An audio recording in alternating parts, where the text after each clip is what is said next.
আসসালামু আলাইকুম। জুমার দিনের গুরুত্ব ও ফজিলত পর্ব 5। উপস্থিত ইসলামিক ব্লগস 811। ভিডিওটি যদি কারো ভালো লেগে থাকে শেয়ার করে অন্যকে জানার সুযোগ করে দিন। ইসলাম সম্পর্কে নিজে জানুন, অন্যকেও জানান।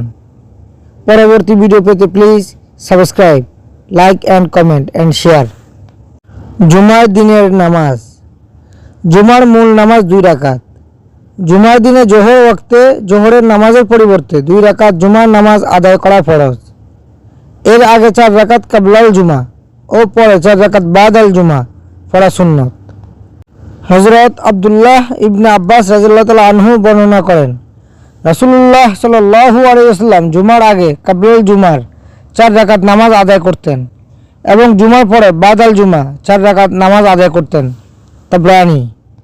হযরত আবু হুরায়রা রাদিয়াল্লাহু তাআলা আনহু বর্ণনা করেছেন, রাসূলুল্লাহ সাল্লাল্লাহু আলাইহি ওয়াসাল্লাম বলেন, তোমরা যখন জুমার নামাজ আদায় করবে তারপর বাদল জুমা 4 রাকাত নামাজ আদায় করবে। মুসলিম।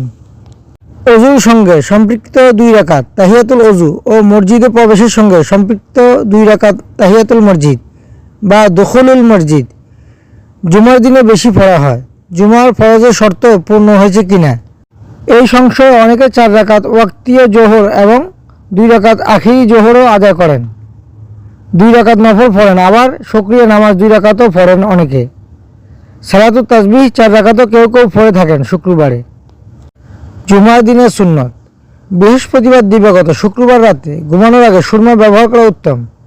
শুক্রবার খুব ভোরে ঘুম থেকে উঠে পড়তে হয়। তাহাজ্জুদ নামাজ আদায় করতে হবে।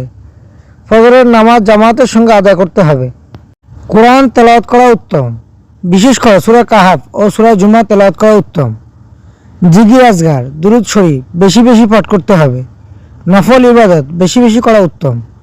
শারীরিক পরিষ্কার পরিচ্ছন্ন হওয়া ও খোর কর্ম করা, গোঁফ কেটে ছোট করা, নখ কাটা, সকালে জুমার জন্য গোসল করা, গায়ে ও মাথার তেল ব্যবহার করা, নতুন কাপড় বা উত্তম কাপড় পরিধান করলে ভালো হয়। টুপি, পাগড়ি, সুগন্ধি ব্যবহার করে মসজিদে যেতে হবে। যেখানে জায়গা পাওয়া যায় সেখানে বসতে হবে। সম্ভব হলে ইমামের কাছাকাছি বসার চেষ্টা করতে হবে। নীরবে খুতবা শুনতে হবে। সব মুসলমানের জন্য দোয়া করতে হবে। দান খয়রাত, সদুপদেশ দেওয়া, কবর জিয়ারত করা উত্তম।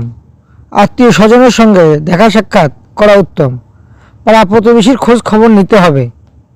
Thanks for watching. ভিডিওটি যদি ভালো লেগে থাকে সবাইকে পাশে থাকার অনুরোধ রইল। পরবর্তী ভিডিও পেতে প্লিজ সাবস্ক্রাইব, টিপে দিন পাশে থাকার bell icon. Please like and comment and share. আসসালাতু আসসালামু আলাইকা ইয়া রাসূলুল্লাহ। আসসালাতু আসসালামু আলাইকা ইয়া হাবিবাল্লাহ। আসসালাতু আসসালামু আলাইকা ইয়া সাইয়্যিদুল মুরসালিন। আসসালাতু আসসালামু আলাইকা ইয়া রাহমাতাল লিল আলামিন। আসসালাতু আসসালামু আলাইকা ইয়া খাতামান নাবিয়্যিন। সবাইকে আল্লাহ রাসূলের উপর বেশি বেশি দুরূদ ও সালাম পাঠ করার তৌফিক দান করুন। আমিন। আসসালামু আলাইকুম। সাদাকাল্লাহুল আযীম।